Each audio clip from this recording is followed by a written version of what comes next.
You're listening to an Airwave Media Podcast. What's something you learned in history class that you feel like wasn't the whole truth? Better yet, what's something you didn't learn at all that was omitted completely?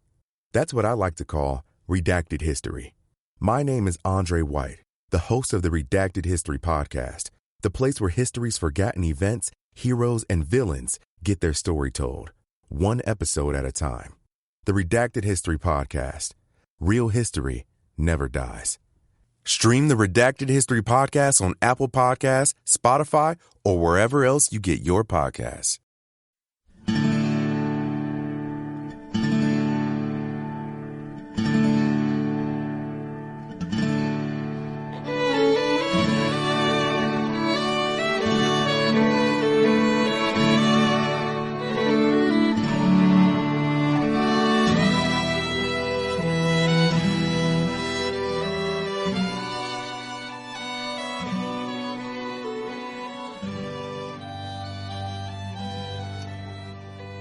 Hey everyone, thanks for tuning in to episode number 266 of our Civil War podcast. I'm Rich. And I'm Tracy. Hello y'all. Welcome to the podcast. As y'all recall with the last episode, Stonewall Jackson's famous flank attack at the Battle of Chancellorsville got underway on the evening of Saturday, May 2nd, 1863, and shattered the 11th Corps of the Army of the Potomac. By the end of the last show, we'd seen that in just an hour and a half, Jackson's surprise attack had rolled forward and overwhelmed the Federals' 11th Corps, driven it 1.25 miles, and routed it from its last feasible defensive position at Dowdall's Tavern. Jackson's flank attack had so far been a resounding success. From Dowdall's Tavern, it was less than 2 miles to the Chancellor House in the heart of Hooker's position. But now the sun had set, which meant that perhaps just 40 minutes of evening twilight remained. And so just then, as rebel artillerist Porter Alexander put it, daylight was worth $1 million a minute to the fortunes of the Confederacy.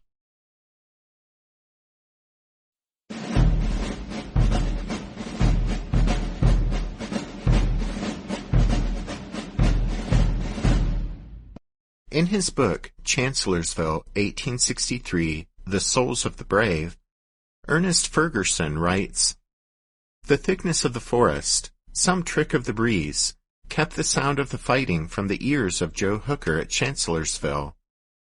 On the pillared veranda of the house, he and his aides, Captains William Candler and Harry Russell, were sitting chatting in the balmy dusk.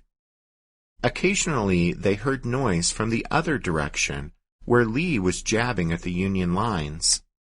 But for perhaps an hour after Jackson's attack began, they heard nothing from the west, and strangely nobody came to raise the alarm over what was happening there. When the faint sound of cannon fire drifted by, they assumed it was from Sickles' venture down toward Catherine Furnace. They were wondering about how that operation was going when something caught Russell's eye west toward Dowdall's Tavern. Stepping off the porch, he lifted and focused his spyglass. 'My God,' he said, 'here they come.' Just to the east of Dowdall's Tavern, the wilderness closed in, leaving the Orange Plank Road, which ran straight east toward Chancellorsville, as the primary corridor of escape for Howard's wrecked 11th Corps. This narrow corridor ran for half a mile before the forest gradually gave way to form ever larger clearings, first at an old schoolhouse, then at Fairview, and finally at the Chancellor House. It was about 6:30 when Captain Russell spotted the first rush of fleeing men, animals, and vehicles. Hooker and his staff officers quickly mounted, and, along with some cavalry, tried to halt the frantic retreat by using their horses to block the plank road, and by freely swinging about with the flats of their swords, all without the slightest success. After several minutes of this desperate, futile effort, Fighting Joe Hooker realized that whatever enemy had set off this panic was sure to be not far behind, so he called on Captain Claremont Best, the artillery chief of the 12th Corps, who had guns at Fairview, to wheel them into battery facing west.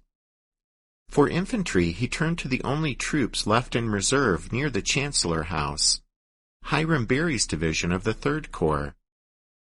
At this moment, Hooker's greatest worry was that the panicky 11th Corps fugitives would infect Berry's men with their fear. But this was Hooker's old division, and so he rode over, and for old time's sake, called on them to stand fast. And Berry's men responded with a cheer and rushed into position.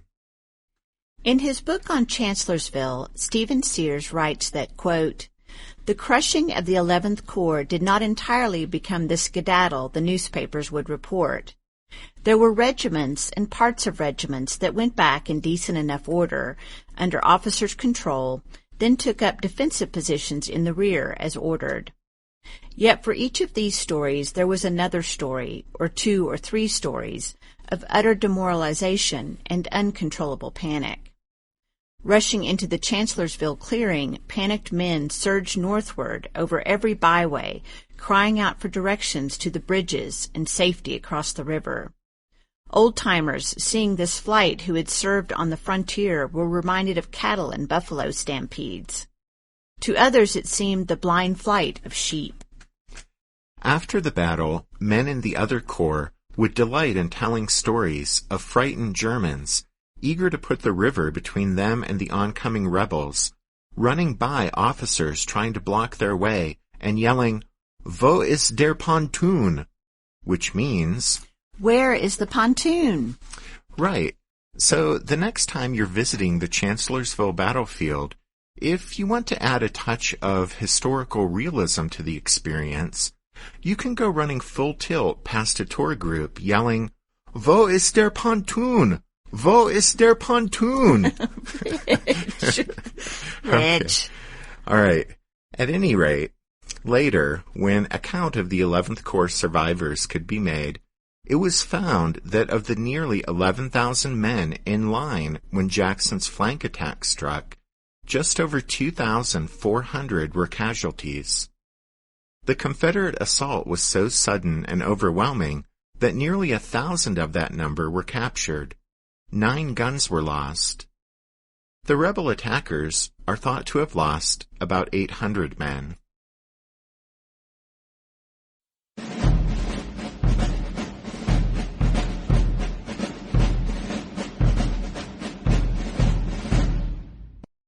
From the Chancellor House, Hooker sent couriers racing off through the gathering dusk with urgent messages to try to remedy the fact that the high, open ground nearby, at Fairview and beyond at Hazel Grove, was now at risk, since the Federal troops who had been responsible for holding those spots had been drawn off to help with Sickles' excursion to Catherine Furnace. We talked before about how Sickles' movement south to Catherine Furnace had drawn in units from the other corps. Now, with disaster looming, Slocum had Williams' 12th Corps Division recalled to reoccupy its position guarding Fairview. Sickles was ordered to abandon the Furnace and return to Hazel Grove with his 2 3rd Corps divisions. Barlow's brigade from the 11th Corps had gone the farthest, and so was the last to return to the reconsolidated Union lines. In the other direction, Reynolds' 1st Corps, which was already on its way to Chancellorsville, was ordered to hurry its movement across the river. And Meade, on his own initiative, shifted his 5th Corps units to secure Hooker's line of communications at U.S. Ford. Fortunately for Hooker, by now the Confederates were almost as disorganized by victory as the Federals were by defeat. The second wave of attackers, Raleigh Colston's division, continued to move forward and pile into the first-line units of Robert Rhodes' division, especially during the pause in the rebel advance when the Yankees made their stand at Dowdall's Tavern. Also, the Confederate battle lines were becoming compressed as by a funnel, narrowing from almost 2 miles at the start of the attack to a half-mile or so as they drove past the tavern into the darkening woods beyond. As the formations entered those steadily darkening woods beyond the tavern, it became harder than ever for the rebel officers to maintain control. Finally, at about 7:15, Rhodes ordered a halt to reorganize. Later, in his official report, he would explain that, quote, such was the confusion and darkness that it was not deemed advisable to make a further advance, end quote. Rhodes sent a message to Stonewall Jackson recommending that A.P. Hill's troops in the third line come forward to take over the advance, while he, Rhodes, reformed his brigades. As a measure of the confusion among the Confederate lines just then, Rhodes' order to halt didn't reach a number of the men in his 3 leading brigades. In the growing darkness, some of Iverson's North Carolinians, O'Neill's Alabamians, and Dole's Georgians continued barreling forward along the plank road and through the woods, and as Stephen Sears put it, where these rebels met resistance, they struck sparks.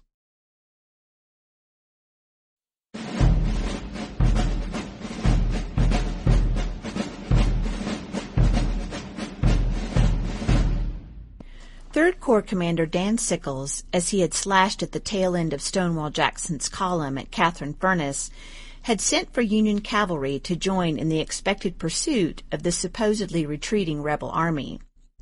As a result, Brigadier General Alfred Pleasanton had brought 3 regiments of horsemen and a battery of horse artillery down to Hazel Grove to await Sickles' orders. But then one of Hooker's headquarters dispatches had called for cavalry to help corral the stampede of 11th Corps troops, since mounted men were thought to be best for halting panicked infantry. Pleasanton ordered Major Huey Pennock to take the 8th Pennsylvania Cavalry and return to Army headquarters at the Chancellor House. The orders, though, failed to mention anything about an attack on the 11th Corps or rampaging Confederates, and the sounds of battle hadn't reached Hazel Grove, so Pennock was caught by surprise as he took his men northward and ran into rebels just before reaching the plank road. Suddenly realizing the road and woods around him were thick with Confederates, Pennock ordered his men to draw sabers and charge, since there was no room to turn around and retreat back to Hazel Grove. As the Pennsylvanians charged forward, the major discovered the plank road to his right was crowded with enemy soldiers, so he led his troopers in a dash off to the left, away from Chancellorsville, hoping to find some way out of the trap he'd stumbled into. The troopers with Pennock had gone about 100 yards when they were blasted by a volley of musketry from out of the darkness. Men and horses crashed to the ground or spilled off the road into the woods. The survivors plunged northward, crashing through the trees and brush, and tried to work their way back to Union lines.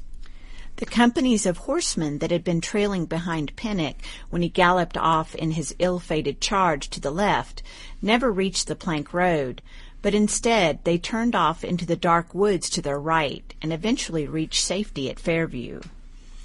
The unsuspecting Pennsylvanians had run smack into advancing Confederates from Rhodes' division. The Union horsemen caught the worst of it in this encounter and did little damage to the rebel infantry, but still a warning went out through the Confederate ranks to watch out for surprise strikes by Yankee cavalry.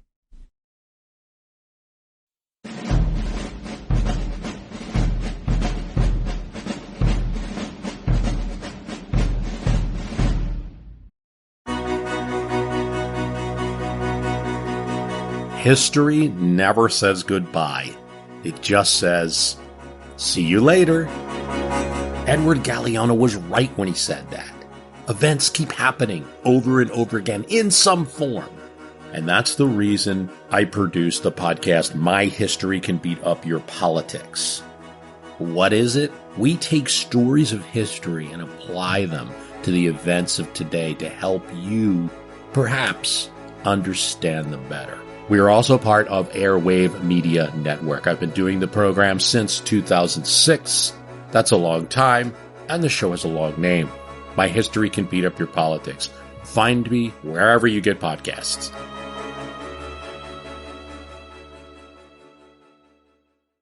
Did archaeologists discover Noah's Ark? Is the rapture coming as soon as the Euphrates River dries up? Does the Bible condemn abortion? Don't you wish you had a trustworthy academic resource to help make sense of all of this?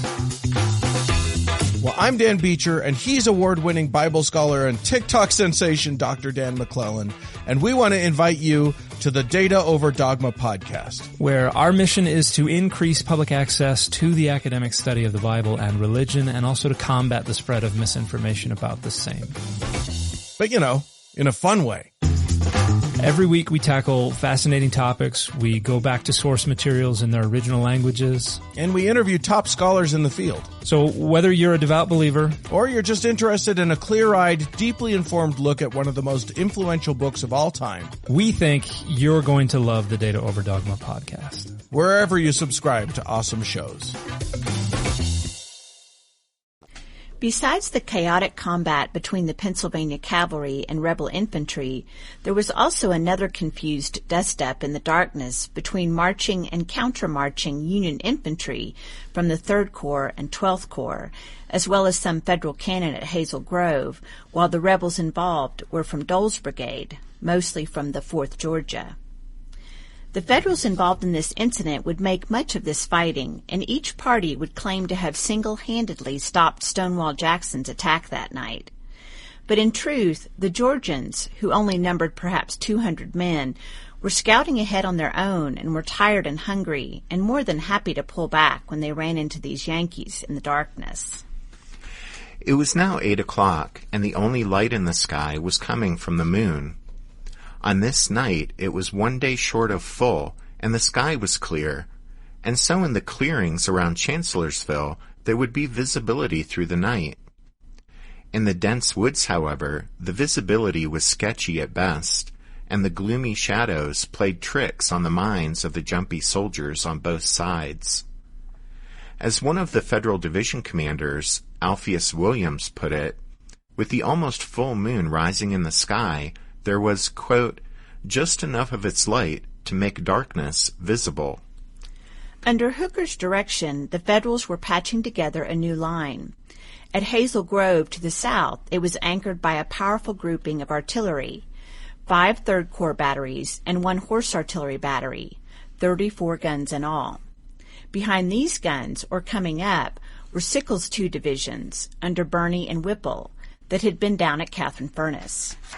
To the north and east of that salient at Hazel Grove was Alpheus Williams' division from the 12th Corps.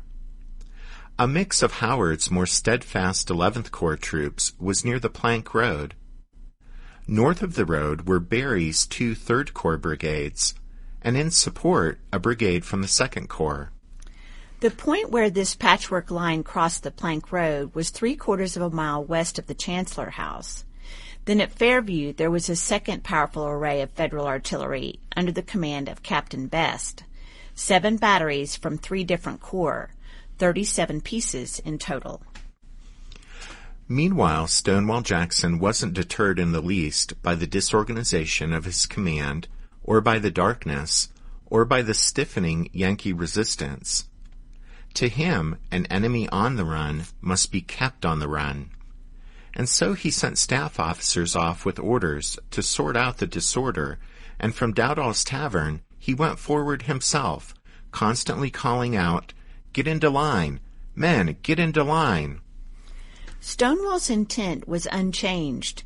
He aimed to continue driving straight for Chancellorsville along the axis of the Plank Road, while at the same time sweeping into Hooker's rear by the left flank. Only now A.P. Hill's division must take the lead. When Brigadier General James Lane applied to him for orders, Jackson told him sharply, "Push right ahead, Lane." Jackson's artillery chief, Stapleton Crutchfield, brought up Captain William Carter's Virginia battery to back up the horse artillery battery that had been pacing the rebel infantry's advance. In the clearing around the old schoolhouse 1,000 yards beyond Dowdall's Tavern, there was enough room for Carter to drop trail and deploy 3 of his guns. He opened fire straight down the Plank Road. A battery of U.S. regulars posted at Fairview immediately took up the challenge. The fire from the Yankee guns caught Lane's North Carolina brigade in the act of deploying from column into line in order to carry on the advance.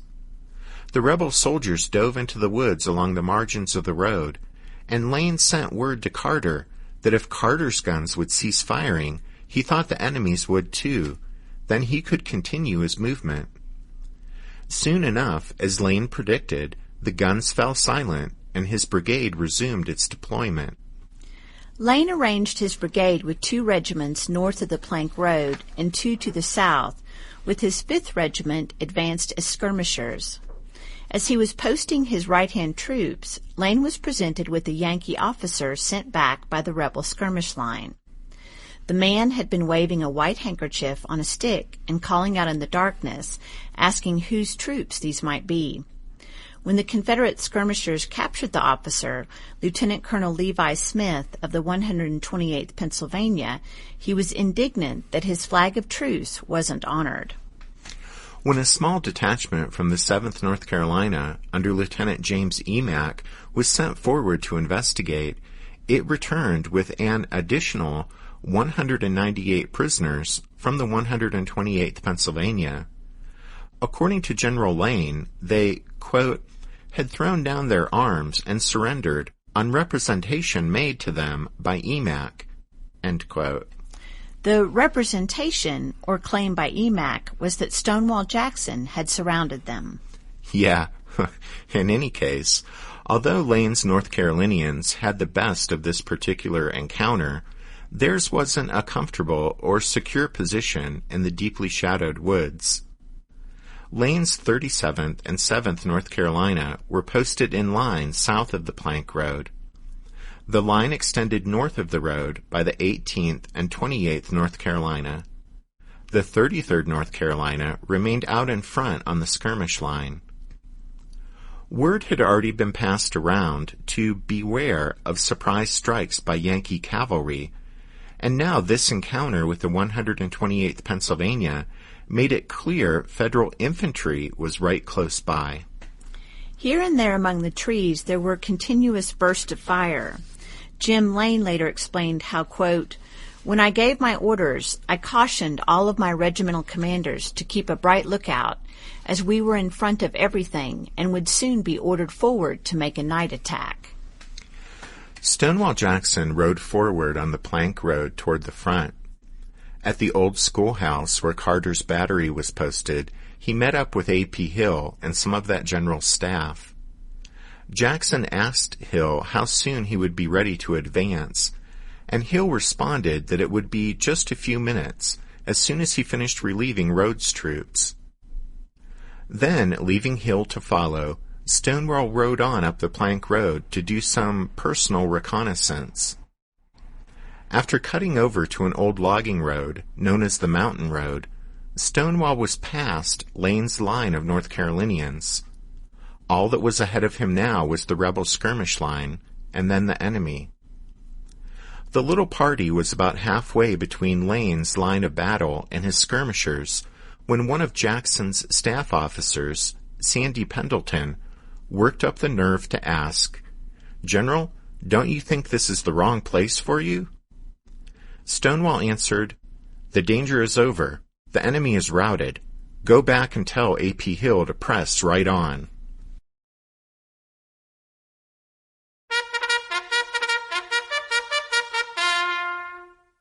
That means it's time for this episode's book recommendation. And our recommendation this time is Chancellorsville, The Battle and Its Aftermath, edited by Gary W. Gallagher. We've already recommended other books in this series, edited by Gallagher. Each book contains a series of essays about that particular battle or campaign. There's even an essay in this one titled The Smoothbore Volley That Doomed the Confederacy, which, as you might guess, is about the Civil War's most tragic friendly fire incident, which we are about to talk about here in the next episode of the podcast. Don't forget you can find all of our book recommendations if you head over to the podcast website, which is www.civilwarpodcast.org. Okay, so at the end of the last show, we announced our upcoming trip to Pennsylvania this summer, and that part of that trip will be a visit to Gettysburg. and that we'd give you guys a date in case you want to meet up with us there. And here you go. It's going to be Saturday, June 22nd. Right now, we're thinking we'd like to just meet up somewhere on the battlefield, but we'll have to think about a place and time and let you know.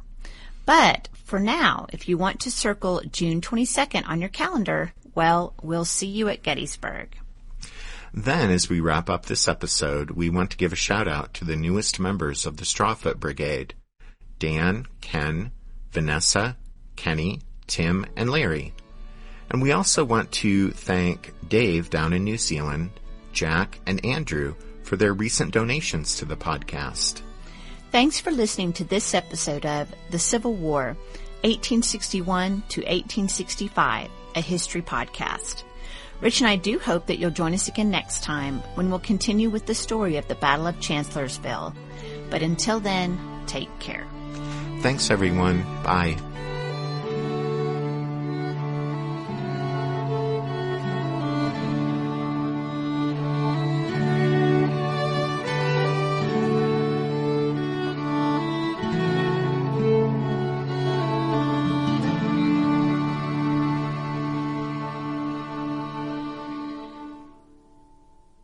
Wo ist der Pontoon, Tracy? Wo ist der Pontoon? Rich! Wo ist der Pontoon? Where is the pontoon, Rich? Where's the pontoon?